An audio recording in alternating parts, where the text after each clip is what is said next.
Olá, aluno! Nessa unidade de estudo, você vai acompanhar a evolução histórica dos direitos humanos.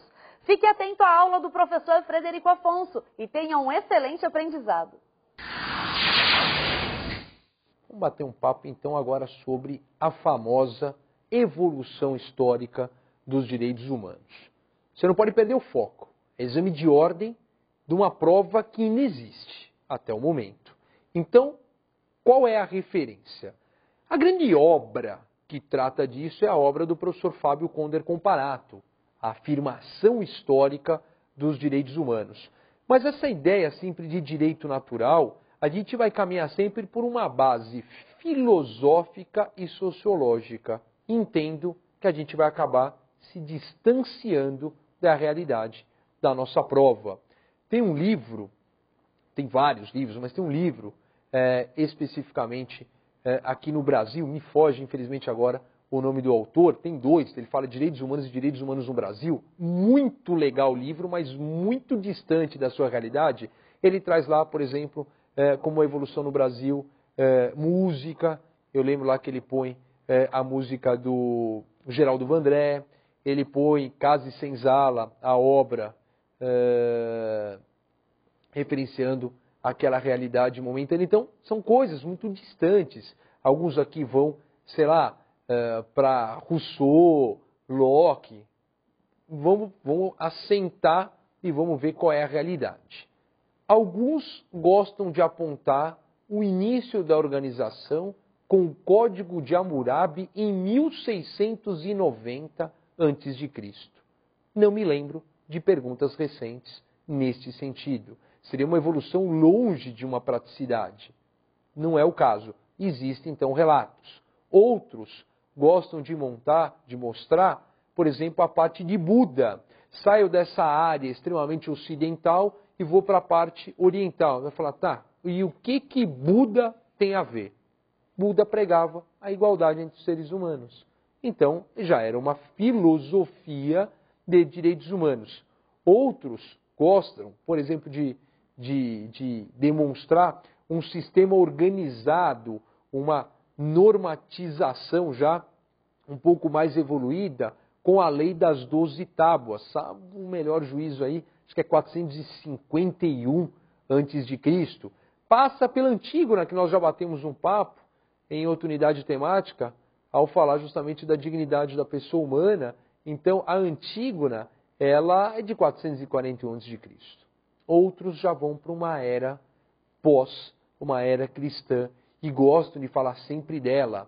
A Carta do Rei João Sem Terra, a Magna Carta, ou alguns gostam, a Magna Chartum Libertum, de 1215 na Inglaterra. O que tem de importante na Magna Carta? Olha, de importante na Magna Carta nós temos o quê?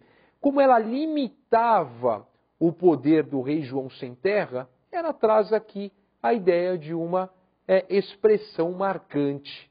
Mas não é o que a gente usa hoje como referência inicial, inaugural dos direitos humanos. Sem perder aquela ideia do direito natural, direitos humanos vem com a humanidade. Então a gente pega aquela frase feita, desde que o homem é homem, então eu tenho direitos humanos. Mas aqui a ideia acadêmica, a ideia de organização.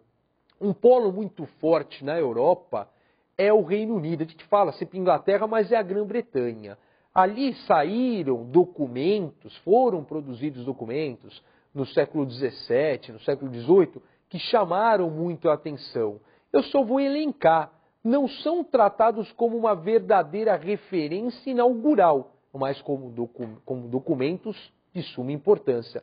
Então, por exemplo, o chamado Habeas Corpus Act, ou Lei de Habeas Corpus, lá na Inglaterra em 1679, ela preservava de modo contundente a liberdade. O maior bem da humanidade é a vida. O maior bem da vida é a liberdade, nas suas mais diversas naturezas, sejam estas liberdades públicas ou individuais. Porque você tem, eu vejo muito em sala de aula, né? Qual a sua ideia de liberdade? O direito de ir, vir e permanecer no local que está. Sensacional, porém incompleto. É uma das inúmeras espécies de liberdade existentes. Então a lei de habeas corpus ela não relativiza mais a questão da liberdade, né? Ela quer, então, enrijecer e assegurar, traz maiores garantias, lembrando, por exemplo, que o Reino Unido tem como característico chamado direito consuetudinário, direito costumeiro. Lá eles não têm, por exemplo, uma Constituição escrita. Alguns atos são lançados, existe uma Constituição escrita no Reino Unido, mas ela não é na forma escrita. Você vai falar assim, é escrito ou não é? Constitucionalmente falando, uma Constituição ela tem a forma escrita quando ela é sistematizada num determinado momento. Por exemplo, a Constituição brasileira, 5 de outubro de 88. Então ela está lá, artigo 1º até o 250, 5 de outubro de 88. Então, a Constituição do Reino Unido, você abre, por exemplo, a inicial. Eu tenho um ato, por exemplo, do século XV. Aí o próximo ato tem séculos de diferença, décadas de diferença. Então, toda a Constituição não escrita é escrita em parte. E aqui eu tenho documentos importantes do século XVII que merecem esse destaque. Ficando ainda no Reino Unido, um outro que merece destaque é o chamado Bill of Rights, ou Declaração de Direitos. Também na Inglaterra, 10 anos após, 1689. É uma declaração que vem também solidificar, vem justamente proteger, além agora da liberdade já alcançada 10 anos antes com a lei do habeas corpus, o Bill of Rights vem justamente dar um maior alcance à questão. Saio da Europa, saio dessa ideia aqui do polo e vou para o século XVIII com a famosa Declaração de Direitos da Virgínia nos Estados Unidos, em 1776.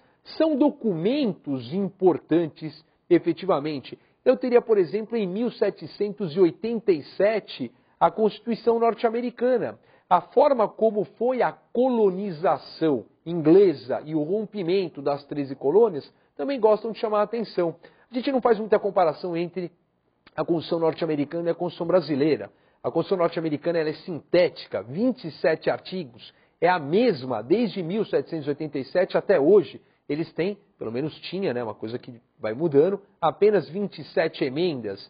O Brasil nós temos o quê? De 88, 22, 23 anos de Constituição, nós temos mais de 500 disposições. Em termos de artigos não dá tudo isso, são 250 mais 97 transitórios e a gente tem quase 70 emendas constitucionais. Mas a Constituição norte-americana é considerada uma grande bandeira de liberdade, mas, insisto, também não é aqui uma referência para nós, em termos de start, né, de inauguração dos direitos humanos.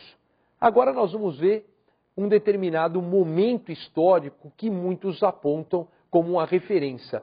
Olha, nós vimos a possibilidade do Código de Hammurabi em 1690 a.C., vimos a Carta do Rei João Sem Terra em 1215. Agora nós temos o que muitos consideram um grande marco. Em 1789 eu tenho a Revolução Francesa. A queda da Bastilha, ocorrida então, salvo o melhor juízo também com datas, 14 de julho.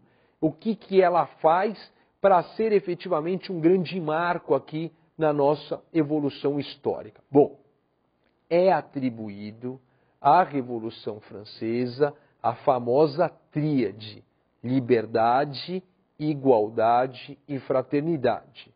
Já está errado, que nós vamos ver que não se falava em fraternidade em 1789, ela vai aparecer 2 anos depois, numa primeira fase aí da Constituição Francesa de 1791. O que eu tenho de documento oriundo da Revolução Francesa e por que ela é muito importante? A consequência da Revolução Francesa na forma documental é a famosa Declaração dos Direitos do Homem e do Cidadão, também de 1789. E eu tenho como destaque por quê? O povo francês, ou aqui está exagerando, só o parisiense, vamos assim dizer, mas ao descer pela avenida mais famosa de Paris, saindo ali do Arco do Triunfo, descendo a famosa Champs-Élysées, ele gritava então liberdade e igualdade. Você pode pensar, tá, liberdade em quê? Na verdade, principalmente a igualdade não é igualdade que você tem esta ideia de hoje. Né? A mulher, por exemplo, continua subserviente, continua submissa. O que se buscava ali de igualdade, não entrando aí na seara de aula de história da Revolução Francesa, mas era uma igualdade de voto. Você tinha uma diferença, você tinha um voto lá qualificativo. Então, determinada classe francesa conseguia votar. Você tinha uma divisão entre os nobres, o clero e o plebeu. Surge uma nova classe na Revolução Francesa, que são os burgueses. Estas pessoas começam a se capitalizar. Eu falo assim, lógico, entre aspas, um paralelo, que seria o ambulante da época, né? Porque ele começa a fazer dinheiro, muitos burgueses começam a comprar títulos e tornar-se os nobres novos, né? Os nobres que têm os títulos começam a não ter um poder financeiro, o cara tem terra, tem propriedade, mas não tem dinheiro, enfim. É mais ou menos o ditado que eu uso até hoje quando passeio com os meus cães, né? Como eu tenho cães de raças pequenas e as crianças pequenas gostam dos peludos, sempre vem aquela pergunta, tio, morde? Então tem a seguinte teoria, tudo que tem boca e dente e anda na terra morde. E o povo francês mordeu. Bastou o quê? Acuar. Ah, mas ele é tão bonachão, então não sei o quê. Aqui no estúdio, claro, não está aqui dentro, vocês não têm como ver, nós temos uma figura canina maravilhosa. Imagina, ele só tem tamanho, é bonzinho. Acue o cão.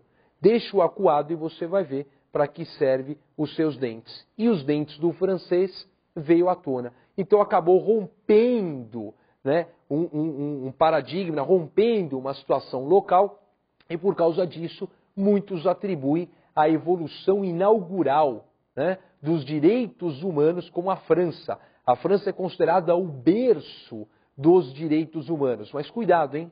Neste berço tinha um bebê. E este bebê cresceu e ficou um monstro. Porque a França hoje é xenofóbica. A França hoje ela é preconceituosa. Mas cuidado com a data. 1789. Para muitos, e eu já vi isso em muitas provas, é considerado um marco inaugural sobre a questão dos direitos humanos. Existem alguns até que fazem uma evolução antes da Revolução Francesa e depois da Revolução Francesa. Então a Declaração dos Direitos do Homem e do Cidadão, França, 1789, é um grande destaque aqui com a tríade. Nós vamos evoluindo depois com o passar dos marcos. Né? Eu tenho uma Constituição da França em 1791, eu tenho uma outra depois, em 1848, eu tenho aqui para ilustrar a Convenção de Genebra, que depois tem vários atos da Convenção de Genebra em 1864. Mas eu vou concluindo e vou deixar para depois a referência de duas constituições interessantes, tanto a Constituição do México, quanto a Constituição Alemã, quanto a Revolução Russa. Então, neste primeiro momento, a ideia é a Revolução Francesa de 1789, e eu volto daqui um pouquinho. E agora, aprendeu um pouco mais sobre a evolução histórica dos direitos humanos? Ainda não esgotamos o tema. Na próxima unidade, esse assunto vai se prolongar. Por isso, não deixe de nos acompanhar. Até breve!